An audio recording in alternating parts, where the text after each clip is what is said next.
எல்லாத்துக்குமே கண்டிப்பாக ஒரு இருப்பிடம் அப்படிங்கிறது கண்டிப்பாக தேவை. அதாவது உண்ண உணவு, இருக்க இருப்பிடம், இது ரொம்ப தேவை. அதுக்கப்புறம் தான் தொழில், பணம், காசு போனது வந்தது எல்லாமே. உட்கார்ற இடத்துல ஒழுங்காக உட்கார்ந்தா எல்லாமே நடக்கும் அப்படின்னு சொல்லுவாங்க. ஆனால் அது பழமொழி, தப்பான பழமொழி. அதாவது நீங்கள் கேட்டது எல்லாமே என்ன கேட்டிருப்பீங்க அப்படின்னா, சொல்லுவாங்க பழமொழி. நீங்கள் உங்களுக்கு தெரிஞ்ச பழமொழி என்ன தெரியுமா நினச்சிட்டு இருப்பீங்க? அதாவது உட்கார்றவங்க ஒழுங்காக இடத்துல உட்கார்ந்தா அவங்க அந்த சேவ் பண்ணுறது கரெக்டாக பண்ணுவாங்க அப்படிங்கிறத நீங்கள் நினச்சிட்டு இருக்கிறீங்க. அந்த பழமொழி அது கிடையவே கிடையாது.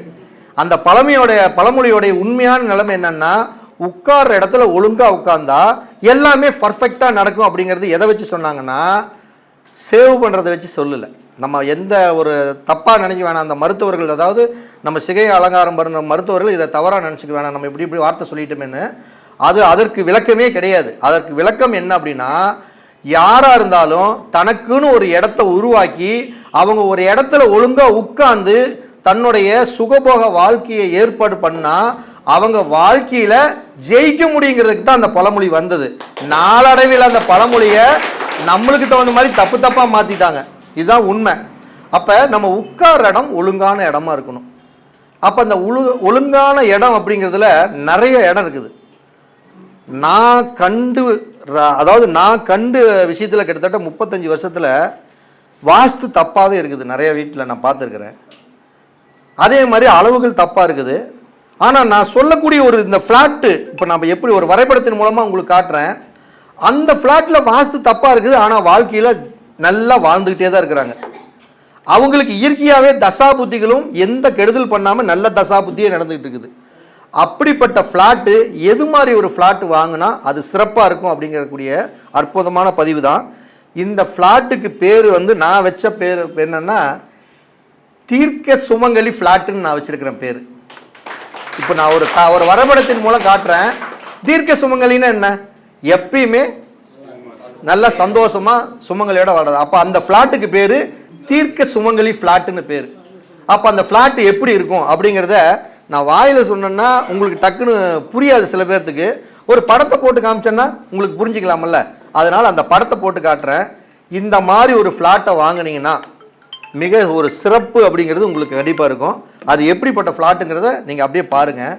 இப்போ நம்ம எப்பயுமே ஒரு ஃப்ளாட்டுக்கு நம்ம போகிறோம் அப்படின்னோம்னா, அங்கே போனோடனே நம்மளுக்கு என்ன தெரியணும்னா, முதல்ல டைரக்ஷன் தெரியணும். நம்ம எதுவுமே பார்க்குறோமில்ல, படம் எடுத்த உடனே நம்ம என்ன சொல்கிறோம், யாரா அந்த படத்தோடைய டைரக்டர் அப்படிங்கிறோமில்ல. அப்போ அந்த படத்தோடைய டைரக்டரை வச்சு தான் அந்த படம் ஓடுமா இல்லை ஓடாதா, படம் பார்க்க போகிறதுக்கு முன்னாடியே இந்த ஆள் நல்லா டைரக்ஷன் பண்ணுவாரா. ஒரு பாரதி ராஜா படம் எடுத்தால் கிராமத்து கதை சூப்பராக இருக்கும், சங்கர் எடுத்தால் நல்லா பிரம்மாண்டமாக எடுப்பாப்லையப்பா. அதே சாமி படம் எடுத்தாருன்னா இந்த படம் ஒரு செக்ஷுவல் கம்யூனிகேஷன்லேயே இருக்கும். மிருகம் படம் எடுத்தவர், உயிர் படம் எடுத்தவர். அது மாதிரி அந்த டைரக்ஷன் ரொம்ப முக்கியம். அப்போ அந்த டைரக்ஷன் அப்படிங்கிறது வாஸ்துல எந்த இடத்துல வருது அப்படின்னு பார்த்தீங்கன்னா, அதுதான் திசை காட்டும் கருவி. திசையை முதல்ல நம்ம எங்கே போனாலும் திசையை பார்க்கணும். வாஸ்துல திசையை பார்க்கணும், ஜோதிடத்தில் தசையை பார்க்கணும். இப்படி பார்த்தா தான் முதல்ல ஜெயிக்க முடியும். அப்போ போய் நம்ம ஒரு இடத்துக்கு போகிறோம்னா அந்த இடத்துல அந்த திசை எப்படி இருக்கணும் அப்படின்னா, ஒரு உதாரணத்துக்கு இந்த இடத்த படத்தை போட்டு காட்டுறேன். இது மேலே வடக்குன்னு வச்சுக்கோங்க, கீழே தெற்குன்னு வச்சுக்கோங்க, ஸோ இது கிழக்கு. இப்படி தான் அதனுடைய திசையுடைய தன்மை இப்படி இருக்குன்னு பார்த்துக்குங்க.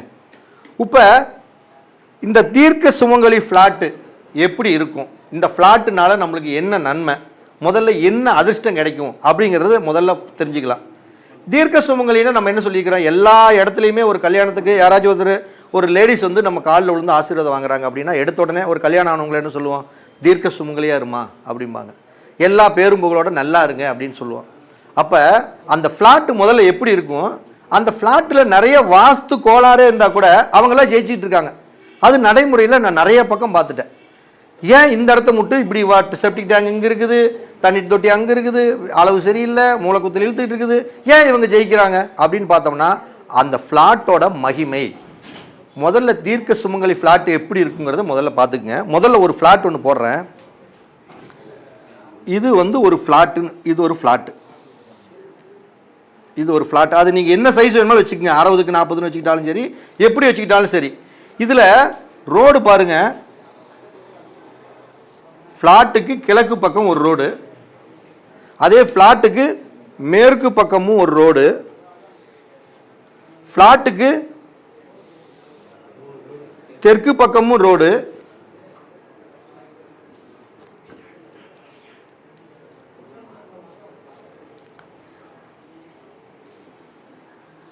அதே ஃப்ளாட்டுக்கு வடக்கு பக்கமும் ரோடு.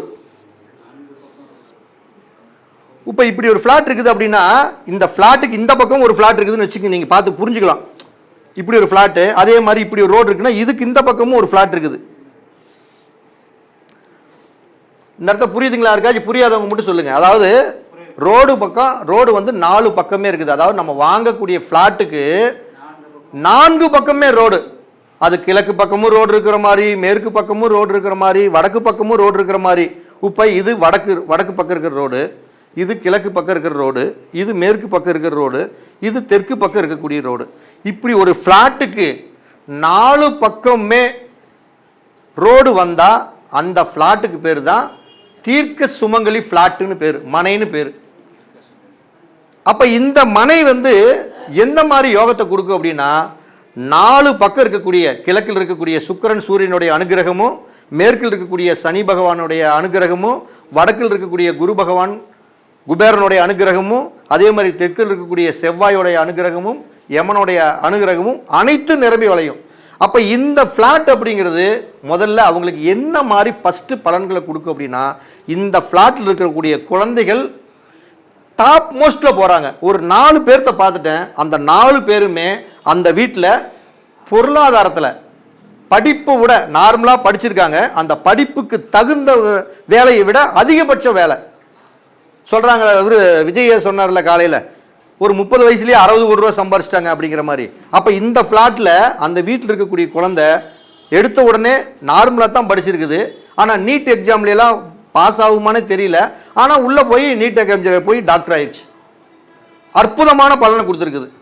2வது குழந்தை எடுத்த உடனே ஐடி ஃபீல்டில் மிகப்பெரிய ஒரு கம்பெனியில் உடனே டக்குன்னு வருஷத்துக்கு இவ்வளோன்னு ஒரு பட்ஜெட் போட்டு ஒரு வருமானத்தை கொடுத்து அந்த இடத்துல கூட்டிகிட்டு போயிட்டாங்க வேலைக்கு. அப்போ இந்த இடத்துல அவங்க மிகப்பெரிய ஒரு சக்ஸஸை அடைஞ்சிருக்காங்க. அப்போ இது மாதிரி ஃப்ளாட் எல்லாம் உங்களுக்கு கிடைச்சா நீங்கள் தாராளமாக வாங்கினீங்கன்னா செல்வ செழிப்பு, பொருளாதார முன்னேற்றம், குழந்தைகளுடைய கல்வி நிலையில் வளர்ச்சி, உங்களுடைய தொழிலில் ஒரு அபரிவிதமான வளர்ச்சி எல்லாம் நிச்சயமாக கொடுக்கும். ஆனால் இதில் ஒரு விஷயம் என்ன இருக்குது அப்படின்னா, இந்த இடத்துக்குள்ள நீங்கள் எப்படி வீடு கட்டணுங்கக்கூடிய ரகசியம் தெரியணும். இப்போ 4 பக்கம் ரோடு இருக்குது. கிழக்கு பார்த்தும் வீடு கட்டலாமல்ல, மேற்கு பார்த்தும் வீடு கட்டலாமல்ல, தெற்கு பார்த்தும் வீடு கட்டலாமல்ல, வடக்கு பார்த்தும் வீடு கட்டலாமல்ல. அப்போ நீங்கள் எங்கே கட்டணும், எப்படி கட்டணும் அப்படின்னா, உங்களுடைய இந்த நேரத்தில் ஜாதகத்தையும் தாண்டி, ஜாதகம் என்பது நவகிரகங்களுடைய அடிப்படையில் போகிறது, வாஸ்துங்கிறது பஞ்சபூதங்களுடைய அடிப்படையில் போகிறது. எப்பயுமே அடிக்கடி நான் ஒரு வீடியோவில் பார்த்தேன், ஜோதிடம் வேற வாஸ்து வேற, நவகிரகங்கள் வேற, ஜோதிடத்துக்கும் வாஸ்துக்கும் ஒரு கம்மநாட்டி சம்பந்தமே இல்லையா? புரியுதுங்களா? அது யாரான்னு எங்களுக்கு தெரியும், அதனால சிரிக்கிறாங்க பசங்க. அதாவது ஏன் அப்படி சொல்கிறோம் அப்படின்னோம்னா, ஜோதிடத்திலேயே வாஸ்துங்கிறது எல்லாமே வந்துருச்சு. அதை தாண்டி உங்களுக்கு தெரியாத விஷயமே இல்லை. ஐயா வந்து நான் மோகனூர், ஆனால் எனக்கு பழக்கம் இல்லை. மோகனூரில் மாட்டு ரேஸ் விட்டுட்டு இருந்தாங்க இந்த 1 வாரத்துக்கு முன்னாடி. காரெல்லாம் ட்ராவல் வர முடியல. காரை வந்து ஓரமாக நாங்கள் நிறுத்திட்டு நடந்து வர்றப்போ ஐயாவுடைய போர்டை லெஃப்ட் சைடில் பார்த்தேன். ஆனால் ஐயா நம்ம கருத்தரங்கத்துக்கு எவ்வளோ பெரிய ஆள், இங்கே நம்ம கருத்தரங்கத்தில் வந்து உட்காந்துருக்காரு, இவர் போர்டு போட்டு இந்த இடத்துக்கு இவ்வளோ பேர் இருக்கார், நம்ம தான் இன்னும் கொஞ்சம் கற்றுக்க வேண்டியது நிறையா இருக்குதுன்னு அன்றைக்கி நினச்சேன், மனசார நினச்சேன். சொன்னேன், யார்ட்டையே சொன்னேன், இவர் ஐயா நம்ம கருத்தரங்கத்துக்கு வருவார். அந்த லெஃப்ட் சைடில் தாங்க எங்களோட ஆஃபீஸ் இருக்குது, நான் பார்த்தேன். அதான் சக்கரை மில்லுக்கு ஆப்போசிட்டில். அப்போ நம்ம அந்த இடத்துல முதல்ல திசையுடைய தன்மை தெரியணும். திசையோட தன்மை தெரியணும்னு எப்படி கண்டுபிடிக்க முடியும்னா, திசை காட்டும் கருவி வச்சா மட்டும்தான் கண்டுபிடிக்க முடியும். அப்போ இந்த இடத்துல போய் ஒரு திசை காட்டும் கருவி நீங்கள் இங்கே வைக்கிறீங்கன்னா, இந்த ஃப்ளாட்டுக்குள்ளே நல்லா புரிஞ்சுக்குங்க, அந்த திசை காட்டும் கருவி இப்படி இருக்கும். எப்பயுமே அந்த திசை காட்டும் கருவியோடைய அந்த முள், ரெட் ஆங்கிள் முள் வடக்கு திசையை மட்டும்தான் காட்டுமே தவிர வேற திசையை காட்டவே காட்டாது. அப்போ அந்த முள் பார்த்தீங்கன்னா இப்படி அதில் டிகிரி வயசில் போட்டிருக்கும். இப்படி அந்த முள் வந்து இப்படி காட்டுதுன்னு வச்சுக்கோங்க. இப்படி இங்கே பாருங்கள், நம்மளுக்கு வந்து நேராக இருக்கிறதுங்கிறது இப்படி. ஆனால் அந்த திசை காட்டும் கருவி போய் பார்க்குறப்ப அந்த முள் பார்த்தீங்கன்னா இப்படி இருக்கும். இந்த இடத்த நார்த்துன்னு காட்டும், இந்த இடத்த சவுத்துன்னு காட்டும், இந்த இடத்த ஈஸ்ட்டுன்னு காட்டும், இந்த இடத்த வெஸ்ட்டுன்னு காட்டும். அதுலேயே உங்களுக்கு டிகிரி தெரிஞ்சு போயிடும். இப்போ இந்த இடம் வந்து இந்த இடத்துக்குள்ள நீங்கள் வடக்கு பார்த்து வீடு கட்டணும் அப்படின்னா இப்படிப்பட்ட ஃப்ளாட்டுக்குள்ள இப்படி கட்டினா தான் வடக்கு பார்த்த வீடு. புரியுதுங்களா? இப்படி வடக்கு பார்த்து வீடு இப்படி வீடு போய் கட்டணும்னா வர்றவங்களாம் பார்த்து எவன்டா அவன் கட்டினவன், எவன்டா இன்ஜினியர், எவன்டா வாழ்த்து பார்த்தவன், எங்கேயோ வீடு ஒரு பக்கம் இருக்குது இது ஒரு பக்கமாக போட்டு வச்சிருக்கிறான் அப்படிம்பாங்க. அப்போ இது மாதிரி இந்த மனை மிகுந்த யோகத்தை கொடுக்கும். ஆனால் நான் பார்த்த வீட்டில் டைரக்ஷன் மாறி இருந்துமே அவங்களுக்கு யோகத்தை கொடுத்துருக்குது. அப்போ இந்த மனையோடைய வேல்யூ அதிகம். அப்போ இப்படிப்பட்ட ஒரு மனை இருக்குன்னா இன்னும் கூட நம்ம அனுபவத்தில் ஒரு 35 வருஷத்துக்கு மேலே அனுபவத்தில் இன்னும் இந்த வீட்டை எப்படி இந்த இடத்த வீட்டை கட்டினா ஜெயிக்க முடியும் அப்படிங்கிறதுக்கு ஒரு சின்ன ஒரு டெமோ. இதெல்லாமே என்னென்னா நீங்களே நாளைக்கு எல்லாமே ஜோதிடர் தான். நீங்களே நாளைக்கு ஒரு வாஸ்து பார்க்க போகிறீங்க, ஒரு இடத்த பார்க்க போகிறீங்க, இந்த இடத்துல எப்படி வீடு கட்டலாங்கிறது முதல்ல அடிப்படை தத்துவத்தை தெரிஞ்சுக்கணும். எல்லாருமே சொல்கிறது என்னன்னா ரோட்டை அனுசரித்து வீட்டை கட்டு. ரோடு எப்படி இருந்தாலும் சரி, இப்போ ரோடு இப்படி ஒன்று குறுக்க போகுது, வீடு கிழக்கு பார்த்து ரோடு இருக்குது, ஃப்ளாட்டுக்கு கிழக்கு பக்கம் ரோடு இருக்குது, கிழக்கு பார்த்து வீட்டை கட்டு அப்படின்னு தான் சொல்கிறாங்க. ரோட்டை அனுசரித்து வீட்டை கட்டவே கூடாது. நான் என் அனுபவத்தில் சொல்லுவேன், திசையை அனுசரித்து தான் வீட்டை கட்டணுமே தவிர நம்ம காலுக்கு தகுந்த மாதிரி தான் செருப்பு வாங்கணுமே தவிர செருப்புக்கு தகுந்த மாதிரி நம்ம காலை வந்து இழைக்க முடியாது, சாப்பிடாம இருந்து இலக்கி வைக்க முடியாது. அப்ப நம்ம காலுக்கு தகுந்த மாதிரி தான் 7 இன்ச்சு செருப்பா 8 இன்ச்சு செருப்பான்னு வாங்கணுமே தவிர திசைக்கு தகுந்த மாதிரி தான் வீடு கட்டணுமே தவிர ரோட்டை அனுசரித்து வீடே கட்டக்கூடாது. அப்ப இப்படிப்பட்ட ஒரு இடம் இருக்கு அப்படின்னா இப்ப இந்த இடம் வந்து நேர் எப்படி இருக்கு, இப்படி இருக்கும். அதுலேயே டிகிரி போட்டிருப்பாங்க, அப்படியே 1 2 3 4 360 டிகிரி இருக்கும் 0 டிகிரியில இருந்து. அப்ப இந்த இடத்துல நம்ம ஒரு வீடு கட்டுறோம்னா இந்த மாதிரி இடத்துக்குள்ள வீடு இப்படி நேராக கட்டுறப்ப என்ன ஆகும், வீடு வந்து இது மாதிரி இருக்கும். அப்போ இந்த வீடு இந்த பார்வை பாருங்க இப்படி பார்க்கும். அப்படி பார்க்குறப்ப என்ன, இது வடக்கு இது கிழக்கு, இந்த ரெண்டு சேர்ற இந்த இடத்துக்கு பேர் நார்த் ஈஸ்ட்னு பேர், வடகிழக்குன்னு பேர். அப்போ இந்த இடத்துல வீடு வந்து நீங்கள் இருக்கிற மேனிக்கு அப்படியே நீங்கள் வடகிழக்கு பார்த்து நீங்கள் நேராக வீட்டை தலைவாசல் வச்சு வீட்டை கட்டிடலாம். மிகுந்த சூப்பராக இருக்கும். இந்த இடத்த நீங்கள் அந்த மூளை இழுத்துக்கிட்டு இருக்குது, இந்த மூளை, இதெல்லாம் பார்க்கவே தேவையில்லை. எப்பயுமே நம்ம இடத்துடைய தலைவாசலை வச்சு தான் அந்த இடம் வீடு எந்த வீடுன்னு நம்ம சொல்கிறோம். இப்போ ஒரு வீடு வடக்கு பார்த்த வீடுன்னு எந்த வச்சு சொல்ல போகிறோம், வீட்டோடைய மெயின் தலைவாசலை வச்சு தானே சொல்ல போகிறோம். அப்போ வீட்டுடைய தலைவாசல் இந்த மாதிரியே வீட்டை கட்டினோம்னா இது ஈசானியத்தை பார்க்கும், அது சிறப்பான முன்னேற்றத்தை கொடுக்கும். இந்த இப்படிப்பட்ட ஒரு இடத்துல எனக்கு 4 பக்கம் தான் ரோடு இருக்குது, நான் கிழக்கு பார்த்து கட்டலாம் அப்படின்னு ஒருத்தர் சொல்கிறாங்க, ஒரு ஜோசியர் போடுறாங்க, உங்கள் ஜாதகத்துக்கு 4ஆம் இடத்துக்கு கிழக்கு திசை தான் வருது, நீங்கள் கிழக்கு பார்த்து வீடு கட்டுங்க, கிழக்கு பார்த்து வீடு கட்டினா இந்திரனை போல வாழ்க்கை அமையும், நல்ல பொருளாதார மேம்பாடு இருக்கும், நல்ல மனைவி வரும், வாழ்க்கை வரும் அப்படின்னு போய் கட்டுறாங்கன்னு வச்சுக்கோங்க. இதே மாதிரி டைரக்ஷனை நீங்கள் உள்வாங்கிக்கணும். அப்போ போய் இப்போ இந்த மாதிரி ஃப்ளாட்டுக்குள்ள வீட்டை வந்து இதே மாதிரி தான் வீட்டை கட்ட போகிறோம். நம்ம இப்படி பார்க்கும் வீட்டை கட்டினீங்கன்னா வடக்கு பார்த்த வீடுனா இது பாருங்க, இது வடக்கு பார்த்த வீடு இப்படி இருக்கும், கிழக்கு பார்த்த வீடாக இருந்தாலும் இப்படி இருக்கும், இந்த கிராஸுக்குள்ளே இருக்கும். படத்தை போட்டு காமிச்சிட்டு உங்களுக்கு புரிஞ்சுக்கலாம். இப்படி ஒரு பெரிய இப்படி ஒரு ஃப்ளாட் இருக்குது, இந்த ஃப்ளாட்டுக்குள்ள இங்கே பாருங்க, இந்த இடத்த பார்த்துக்குங்க, இதுதான் வந்து சரியான வடக்கு தெற்குன்னு வச்சுக்கோங்க. வடக்கு தெற்கு கிழக்கு மேற்கு. ஒருத்தர் 90 டிகிரிக்காக வீடு கட்டுறான்னு சொன்னால் இப்படி தான் கட்டி ஆகணும். வடக்கு பார்த்து வீடுனா இது ஃப்ளாட்டு, சுற்றி காம்பவுண்டு, வீடு இப்படி கோணையாக கட்டணும். கிழக்கு பார்த்து கட்டினா இப்படி கட்டணும், தெற்கு பார்த்து கட்டினா இப்படி கட்டணும், மேற்கு பார்த்து கட்டினா இப்படி கட்டணும். இப்படி கட்டினா எல்லாம் அங்கங்கே பார்த்தீங்கன்னா எங்கேயோ ஒரு பக்கம் ஒரு பொந்தா தெரியும், இங்கே ஒரு சந்தா தெரியும், இங்கே இப்படியெல்லாம் இருக்கும். அப்போ இந்த இடத்துல நீங்கள் கிழக்கு பார்த்து வீடு கட்டணும் அப்படின்னா இதை வந்து நம்ம நேர் பண்ணி கட்டுவோம். நேர் பண்ணி கட்டுறப்ப எப்படி கட்டுவோம், இதே ஃப்ளாட்டுக்குள்ளே இப்படி ஒரு சதுரமாக தானே கட்ட போகிறோம், ஒரு செவ்வக டைப்பில் இப்படி தான் கட்டுவோம் ஒரே அளவு வச்சு. அப்போ இப்படி கட்டுறப்ப என்ன ஆகும் அப்படின்னா வீடு வந்து இப்படி பார்க்கும். இப்படி பார்க்குறப்ப என்ன, தெற்கு கிழக்கு சந்திக்கக்கூடிய இடம், இந்த இடம் தென்கிழக்கு மூலையை பார்க்கும். அப்போ இந்த இடத்த நீங்கள் கிழக்கு பார்த்து வீடு கட்டலான்னு சொல்லிக்கிட்டு தென்கிழக்கு மூலையை பார்த்துச்சுன்னா முதல்ல அவன் என்ன ஃபஸ்ட்டு ஸ்டார்ட் ஆகிறானோ கடங்காரன் தான் ஃபஸ்ட்டு ஆகுவான். தென்கிழக்கு மூலை பாதிச்சுச்சுன்னா முதல்ல கடங்காரன், 2வது நோய், 3வது வம்பு, 4வது வழக்கு, கோர்ட்டு கேஸு, எல்லாம் வீடு தேடி தன்னைப்பால வரும். இது நடைமுறையில் நம்ம பார்த்த விஷயம். அப்போ இந்த இடத்த கிழக்கு பார்த்து வீடு கட்டலாமா, 100% கட்டவே கூடாது. சரி, நான் எனக்கு ரோடு மேற்கு பக்கம் இருக்குதுப்பா, நான் மேற்கு பார்த்து வீடு கட்டிக்கலாம், இந்த தெற்கு பார்த்து வீட்டை கட்டிக்கலாம் அப்படின்னு ஒருத்தர் நினைக்கிறாங்க. இங்கே எப்படி தென்கிழக்குன்னு சொன்னனோ அதே மாதிரி வீடு வந்து இதுதான் திசையோட நேர், வீட்டோடைய நேர் இதெல்லாம். அப்போ இப்படி கட்டுறப்ப என்ன ஆகும், தெற்கும் மேற்கும் சந்திக்கக்கூடிய இந்த இடத்துக்கு பேர் சவுத் வெஸ்ட், தென்மேற்கு மூலைன்னு பேர். அப்போ தென்மேற்கு மூலைங்கிறது நிரந்தரமான மூலை, ராகுவுடைய மூலை.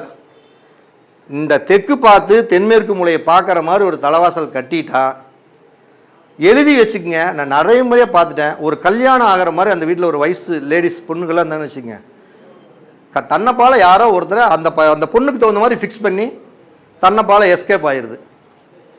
சரி, அப்படி பொண்ணே இல்லை, 2 பசங்க தான் இருக்கிறாங்கன்னா அந்த வீட்டில் குடும்ப தலைவி இருக்காங்கல்ல, மேக்சிமம் குடும்ப தலைவி தான் பாதிக்கும். தென்மேற்கு மூலைனாவே குடும்ப தலைவரை பாதிக்காது, குடும்ப தலைவி அல்லது அந்த குடும்பத்தில் இருக்கக்கூடிய பெண்களை தான் பாதிக்கும். அப்போ அந்த வீடு வந்து இப்படி தென்மேற்கு மூலையை பார்த்து கட்டிட்டா 100% நம்ம யாரையும் தப்பாக சொல்ல, அவங்க ஒழுக்கமானவங்களா இருந்தால் கூட அதுக்குன்னு எவனாச்சும் இந்த சுக்கரம் வலுத்தவங்க ஒரு 5-6 பேர் இருப்பானுங்கல்ல, ஃபோனில் பேசி பேசி கடலை போட்டு போட்டு போட்டு அவங்க மனசை மாற்றி அந்த லேடிஸை வந்து தன் வசப்படுத்தி அதனுடைய குணத்தை மாற்றி வேற மாதிரி ரூட்டில் கொண்டு போய் விட்டுருவாங்க. அதற்கு எல்லாமே இந்த பஞ்சபூதங்களான இந்த நவகிரகங்களான ராகு பகவான் அதுக்கு வழிவிட்டு தென்மேற்கு மூலை டைரக்ஷன் பார்க்குறப்ப இந்த மாதிரி ஒரு பிரச்சனை கொடுத்துரும். அப்போ இங்கே தெற்கு பார்க்குற மாதிரியும் வீடு கட்டக்கூடாது.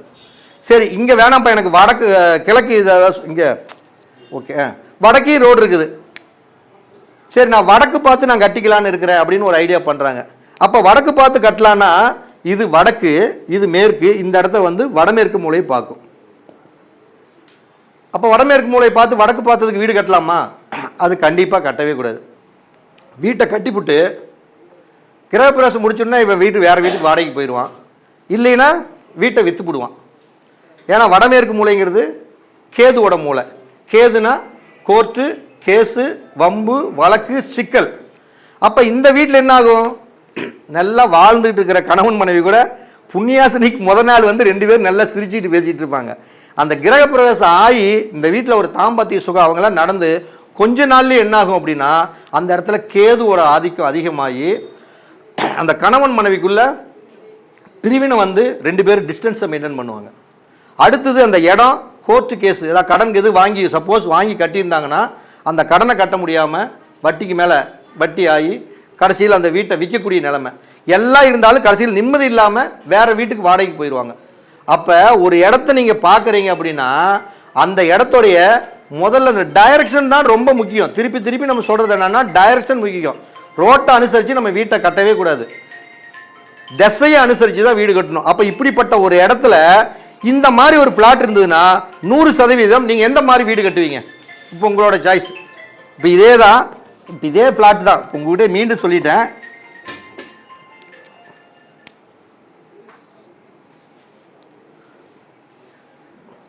இதே மாதிரி ஒரு ஃப்ளாட்டுங்க, ஒரு 60க்கு 40 ஃப்ளாட் இருக்குது, 60க்கு 40 ஃப்ளாட் இருக்குது. மேலே வடக்கு திசை, கீழே தெற்கு திசை, சைடில் கிழக்கு திசை, இது மேற்கு திசை. இப்படி ஒரு ஃப்ளாட்டு நீங்கள்லாம் ஜோசியர் உங்கள்கிட்ட வந்துருச்சு. உங்கள் ஜாதகத்தை நீங்கள் என்னமோ பாருங்கள், ஜாதகத்தையும் தாண்டி இதெல்லாம் ஜாதகத்தையும் தாண்டி அடுத்த பட்சம் ஜாதகம் என்பது எதுக்கு நம்ம பார்க்குறோம் அப்படின்னா நீங்கள் வாங்கக்கூடிய ஃப்ளாட்டு தெற்கு பார்த்த ஃப்ளாட் வாங்கலாமா, வடக்கு பார்த்த ஃப்ளாட் வாங்கலாமா, மேற்கு பார்த்த ஃப்ளாட் வாங்கலாமா, கிழக்கு பார்த்த ஃப்ளாட் வாங்கலாம்ங்கிறதுக்கு மட்டும்தான் இந்த ஜாதகத்தை அப்ளை பண்ணி வச்சுக்கிட்டு தலைவாசல் வைக்கிறதுக்கு ஜாதகத்தையும் ஒரு 50% பார்த்து மிச்சம் இருக்கக்கூடிய 50% அந்த இடத்துடைய டைரக்ஷன் வச்சு தான் நீங்கள் முடிவு பண்ணணுமே தவிர ஜாதகத்தை வச்சு முடிவு பண்ணவே கூடாது. அப்படி பண்ணுனா தோற்று போயிடுவாங்க. இப்போ இப்படிப்பட்ட ஒரு இடம் இருக்குது, நான் தான் உங்கள்கிட்ட சொல்லிட்டேன். இந்த இடத்துல இதே தான் திருப்பி போடுறேன், தசை இப்படி காட்டுது, இதுதான் வடக்கு. இல்லை இப்போ இருக்கட்டும். இப்போ ஓகே, இப்போ இது கிழக்கு இருக்குது, இது மேற்கு இருக்குது, இது தெற்கு இருக்குது, வடக்கு இருக்குது. இப்போ இந்த இடம் இப்படி இருக்குது. இதில் நீங்கள் எந்த சைடில் வீடு கட்டுவீங்க? இப்போ நான் டெமோ காட்டிட்டேன், ஆனால் உங்களுக்கு ஏற்கனவே ஒரு சுற்றி விட்டு வச்சுருக்கிற உள்ள. ஏன்னா நம்ம ஒரிஜினல் அதையே சொன்னால் நீங்கள் திருப்பி பார்த்து சொல்லி போடுவீங்க. இதே இடம் பார்த்துக்குங்க, வடக்கு ரோடு, தெற்கு ரோடு, மேற்கு ரோடு, கிழக்கு ரோடு.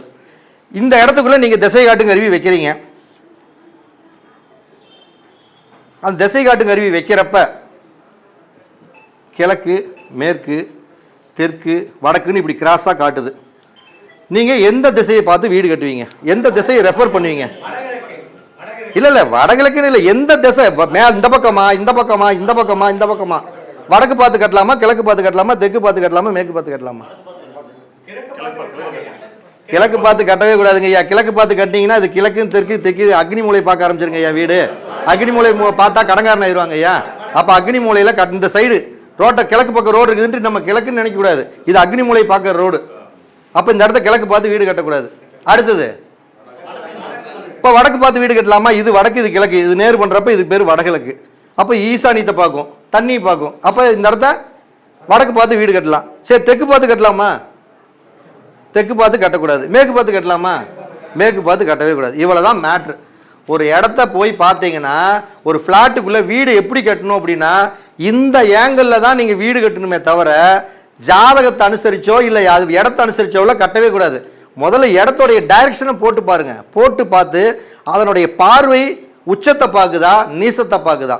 உச்சத்தை பார்க்கக்கூடிய பார்வை நேரு நம்ம வீட்டை கட்டலாம். இதுல யாருக்காச்சும் டவுட் இருக்குதா? அப்ப ஒரு தீர்க்க சுமங்கலி பிளாட் அப்படின்னாவே ஒரு இடத்திற்கு 4 பக்கமும் ரோடு இருந்தா அந்த பிளாட்டுக்கு பேரு தீர்க்க சுமங்கலி பிளாட்டுன்னு பேரு. அந்த பிளாட்ல இப்படி செஞ்சா 100% நல்லா இருக்கும். கொஞ்சம் தலைவாசல் மாத்தி கட்டுன உங்க வீடு கூட பர்ஃபெக்டா இருக்குதுன்னு சொல்ல வர்றதுக்கு தான் இந்த வீடியோவே நான் உங்ககிட்ட நேரடியாக போட்டு காட்டுறேன். இப்போ நீங்க சொல்ற மாதிரி அந்த வீடு கிழக்கு பார்த்த வீடு தான், ஆனா அக்னி மூலையை பார்க்குது, கிட்டத்தட்ட 17 டிகிரிக்கு பக்கம் பார்க்குது. ஆனா எந்த கடனும் ஆகல, நோய் வரல, குடும்பத்தில் சண்டை வரல, எந்த பிரச்சனையும் இல்லை. வீடு கட்டி 22 வருஷம் ஆகுது. இன்னும் இது வரைக்கும் ராஜயோக வாழ்க்கை வாழ்ந்துகிட்டு இருக்காங்க. ஆனா சர்வசாதாரணமா புதுசா ஒருத்தர் வாஸ்து பார்க்குறவங்க போயிடணும்னு என்ன சொல்லுவாங்கன்னா அக்னி மூலை பார்வை, உலகத்தில் இருக்கிறதெல்லாம் கூப்பிடுவான், கடன் ஆயிரும், ஓடி போயிடும், அங்க படுத்திருக்கும், இங்க தூங்கும். வாஸ்து நிபுணர்கிட்ட ஒரு டைட்டில் கேட்டிங்கன்னா சொல்லுவாங்க, எல்லா டைலாக்கையும் சொல்லுவான். ஓடி போறதுலேருந்து, புத்துநோயிலிருந்து, கைகள் ஒடிஞ்சு போறதுலேருந்து எல்லா தப்பா எல்லா விஷயத்தையும் ஆட் பண்ணுவாங்க. எந்த மூளை கெட்டு போனாலுமே ஆகும்னா கர்ப்பப்பை கோளாறு ஒன்று வந்துடும், புதுசா நுரையீரல் ஒரு பிரச்சனை வந்துடும். அப்ப இடத்தோடைய டைரக்ஷனை பார்க்கணும்.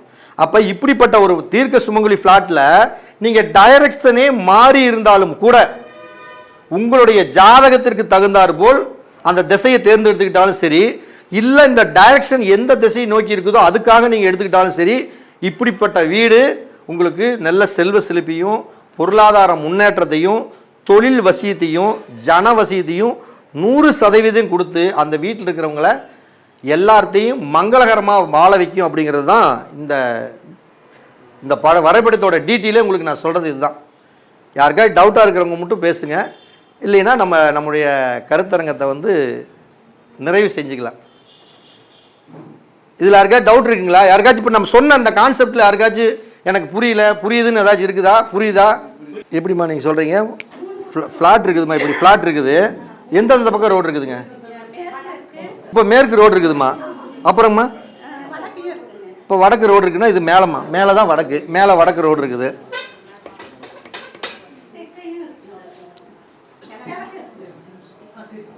கிழக்கி ரோடு இருக்குது. சரிம்மா, ஓகே. இங்கே இல்லை. எப்பயுமே அவங்க சொன்னதை ஒரு கேள்விப்பட்டிருக்கிறீங்களா? அவங்க என்னன்னா உச்சப்பகுதி இருக்கக்கூடிய திசை ஒரே ஒரு திசைக்கு ஒரு 2 இடத்துக்கு மட்டும்தான் உச்சப்பகுதி இருக்கக்கூடிய திசை இருக்கும். வடக்கு பக்கமும் கிழக்கு பக்கம் இருக்கக்கூடிய திசைக்கு மட்டும்தான் இந்த ஈசானிங்கிற பகுதி 2 பக்கமே உச்சப்பகுதியாக வரும். ஒன்று வடக்கு ஈசானியத்தில் வடக்கு பக்கம் இருக்கிறதுக்கு பேர் வடக்கு ஈசானியன்னு பேர். அதே கிழக்கு பக்கத்தில் இருக்கக்கூடிய பகுதிக்கு கிழக்கு ஈசானியன்னு பேர். அப்போ அந்த வடக்கு கிழக்கு இந்த 2 திசைகள் இருக்குது அப்படின்னா அந்த உச்சப்பகுதி உள்ள இடம் வடகிழக்கு மூலம் மட்டும்தான்.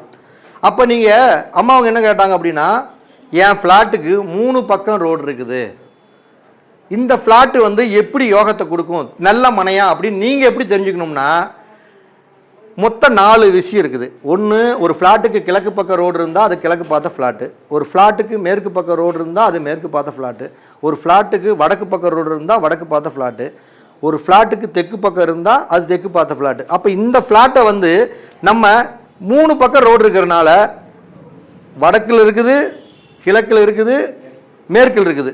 அப்போ இந்த ஃப்ளாட்டை நம்ம வடமேற்கு மூல ஃப்ளாட்டுன்னு சொல்லலாம், வடகிழக்கு ஃப்ளாட்டுன்னு சொல்லலாம், இந்த 2 இடத்தையுமே சொல்லலாம். இதில் நல்லா புரிஞ்சுக்கணும், எது உச்ச பகுதின்னு சொல்றனோ, அதாவது கிழக்கு வடக்கு ரெண்டு பக்கம் நல்ல பகுதி இருந்து ஒரு பக்கம் மைனஸாக இருந்தால் அந்த ஃப்ளாட்டு நல்ல ஃப்ளாட்டு. இப்போ நல்லா புரிஞ்சுக்கங்க நான் சொல்கிறது. இப்போ மேற்கும் தடை இருக்குது, கிழக்கும் தடை இருக்குது, வடக்கும் தடை இருக்குது. இதில் வடக்கு பக்கம் ரோடு உச்சப்பகுதி, கிழக்கு பக்கம் இருக்கிறதும் நல்ல பகுதி தான். அப்போ கிழக்கு வடக்கு ரெண்டு பக்கம் ரோடு இருந்து மேற்கு ரோடு தப்பான இடத்துல இருந்தாலும் இதுவும் நல்ல ஒரு தரமான மனை தான். இந்த மனையும் இதுவே தரமில்லாத மனை அப்படிங்கிறது நீங்கள் ஒன்று புரிஞ்சுக்கணுமல்ல. கிழக்கு ரோடு இல்லைப்பா, தெற்க ரோடு இருக்குது.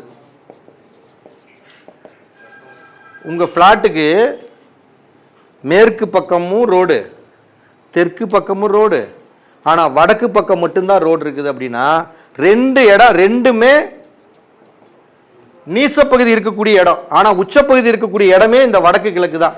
அப்போ இந்த மனை ஆகாதுன்னு நம்ம சொல்ல. இதெல்லாம் ஒரு 4 படி, ஒரு 10வது ரேங்க் 5வது ரேங்க் வாங்குறாங்கல்ல, முதல் ரேங்கு 2வது ரேங்குங்கிற 3 ரேங்கில் இருக்குது. இதெல்லாம் ஒரு 6 7 8 ரேங்குக்கு மேலே அப்படின்னு. அவனும் பாஸ் தான், ஆனால் ரேங்கோடைய பவர் மாறிக்கிட்டே இருக்கும்.